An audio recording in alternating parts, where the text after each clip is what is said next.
കേരളം ഭീകരവാദ ഭീഷണിയിലെന്ന് പ്രതിരോധ മന്ത്രി രാജ്നാഥ് സിംഗ്. LDFും UDFും ഭീകരവാദത്തിനെതിരെ ഒന്നും ചെയ്യുന്നില്ല. SDP-യെയും ജമാഅത്തെ ഇസ്ലാമിയെയും ആരാണ് എതിർക്കുന്നതെന്നും രാജ്നാഥ് സിംഗ് ചോദിച്ചു. മഞ്ചേശ്വരം ജയിക്കാൻ SDP പിന്തുണയോടെ കോൺഗ്രസ് ശ്രമിക്കുകയാണ്. ശബരിമലയിലെ സ്വർണം കവർന്നവർക്ക് കേരള ജനത പുറത്തേക്കുള്ള വാതിൽ തുറക്കുമെന്നും പ്രതിരോധ മന്ത്രി രാജ്നാഥ് സിംഗ് പറഞ്ഞു. പറവൂരിൽ BJP എറണാകുളം നോർത്ത് ജില്ലാ പരിധിയിലെ NDA സ്ഥാനാർത്ഥികളുടെ തെരഞ്ഞെടുപ്പ് പ്രചാരണ സമ്മേളനത്തിൽ സംസാരിക്കുകയായിരുന്നു അദ്ദേഹം.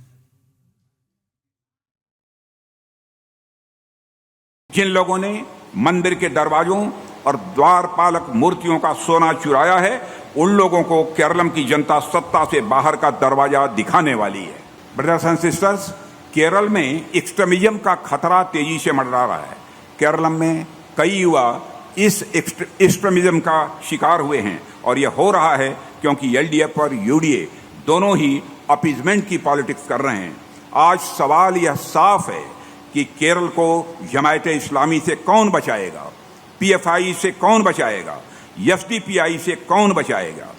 LDF और UDF इस एक्सट्रीमिज्म के खिलाफ कुछ नहीं करेंगे क्योंकि इससे उनका वोट बैंक खतरे में आ जाएगा और वोट बैंक की राजनीति के कारण LDF और UDF इन तुष्टीकरण ताकतों के खिलाफ कोई बड़ा कदम उठाने की वह हिम्मत नहीं कर पाएंगे. पार्टी ऑफ इंडिया के बारे में अक्सर कहा जाता है, उसका संबंध band popular front of India से है, लेकिन कांग्रेस मंजेश्वरम में उसके सहारे चुनाव जीतने की तैयारी कर रही है.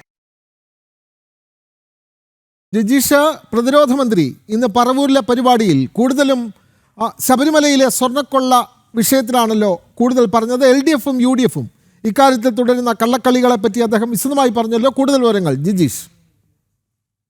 വിനോദ് പറഞ്ഞതുപോലെ തന്നെ രാജ്നാഥ് സിംഗ് പ്രതിരോധ മന്ത്രി ഇന്ന് അദ്ദേഹത്തിന്റെ പ്രസംഗത്തിലുടനീളം തന്നെ കേരളത്തിലെ വലതു മുന്നണികളെ തുറന്നു കാണിക്കുന്ന ഒരു പ്രസംഗം തന്നെയാണ് നടത്തിയത്. രണ്ട് മുന്നണികളും പ്രീണന രാഷ്ട്രീയമാണ് കളിക്കുന്നത്.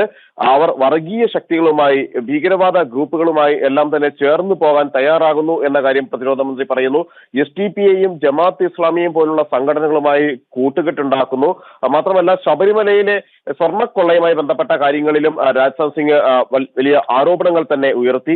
വലതു മുന്നണികളാണ് ഈ സ്വർണ്ണക്കൊള്ളയ്ക്ക് എല്ലാ ചുക്കാനും പിടിച്ചത് എന്ന കാര്യമാണ് അദ്ദേഹം ചൂണ്ടിക്കാണിക്കുകയും ചെയ്യുന്നത്. കേരളത്തിൽ നടക്കുന്നത് ശബരിമല സ്വർണം കവർന്നവർക്കുള്ള താക്കീത് അത് കേരള ജനത നൽകും. അവർക്ക് പുറത്തേക്കുള്ള വഴിയായിരിക്കും, വാതിലായിരിക്കും കേരള ജനത തുറന്നു കൊടുക്കുന്നത് എന്നും അദ്ദേഹം വ്യക്തമാക്കുകയും ചെയ്തു. ദൈവത്തിന്റെ സ്വന്തം നാട്ടിൽ ദൈവത്തിന് പോലും രക്ഷയില്ലാത്ത സ്ഥിതിയാണ്. സ്വർണത്തിന് വേണ്ടി അയ്യപ്പ സ്വാമിയെ പോലും ഉപയോഗിക്കുകയായിരുന്നു ചെയ്തത്. കമ്മ്യൂണിസ്റ്റുകാർ സ്വർണം മോഷ്ടിച്ചപ്പോൾ കോൺഗ്രസുകാർ അത് വിൽക്കാൻ സഹായിച്ച ആളുകളായി മാറിയെന്നും രാജ്നാഥ് സിംഗ് കുറ്റപ്പെടുത്തുകയും ചെയ്യുന്നു.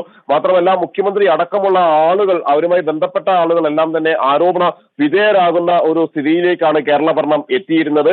CMRL കേസിൽ മുഖ്യമന്ത്രിയുടെ കുടുംബാംഗം തന്നെ അഴിമതി ആരോപണം നേരിട്ടു. UDF ഭരണകാലത്തും സർവത്ര അഴിമതിയായിരുന്നു. പിന്നീട് LDF വന്നപ്പോൾ അതിന് യാതൊരു കുറവും ഉണ്ടായിരുന്നില്ല. LDF ഭരണകാലത്തും സർവത്ര അഴിമതിയിലേക്ക് തന്നെയാണ് പോയത്.